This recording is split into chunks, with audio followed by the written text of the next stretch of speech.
The third in the series on the SDK for the Visual App Builder Integrated Development Environment. This covers the SDK test project, which allows you to exercise the two new methods, custom methods that we added to the calculate object and the new object that we entered called custom screen 100. This project starts with three variables, three character text variables, all of length 5. And on the main window we've got the three text controls. You can see in the properties for these controls, the first one is tied to our variable 1, and the second to variable 2, and the third to variable 3. And we've got three buttons. Each one activates one of the procedures. Of course, number 1 starts number 1, 2 number 2, and screen 100 starts the custom 100 project. Let's take a quick look at each one of these procedures. They're very simple. We'll do an edit on this, and you can see that in the second procedure we just place variable 1, 2, and 3 into the three operands, and basically the same sort of thing for number 1, 1, 2, 3. And then we do an update controls. So that after you click the button, it'll actually update those three edit controls. And you can see the update controls just has on the main window variable 1, 2, and 3. Those are the three edit controls.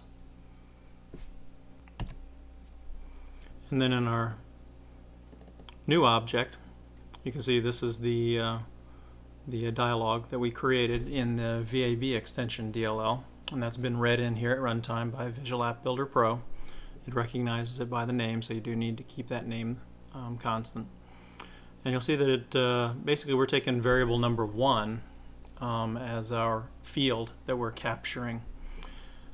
Let's go back to the C++ project to see what the runtime is actually going to do with these values when we actually execute this. Actually, let's go ahead and execute it first, and then we'll do that. Save the project, run the project. Now when we hit number 1, you'll see that the values have basically all shifted by 1. And if we hit button number 2, you'll see they shift back again. And that's because if you look at the code, all we're doing in the first function is to copy from string 3 to string 1, string 1 to string 2, string 2 to string 3. And then we're basically doing the opposite, moving in the opposite direction with the function number 2. And so that's why we see this behavior. We continually press this, you'll see the numbers basically just keep going down, shifting down 1, and hitting number 2 causes them all to shift up 1. Now the new screen object, if we look at the code quickly, you'll see that it gets the field value from the field number, and the field number in this case is 0. And we look at the very first character, and if the first character is a character 1, then what we'll do is copy. And if the first character of that field is number 2 digit, then it'll copy the text TWO. If it's neither one of those, then it'll copy the text what question mark.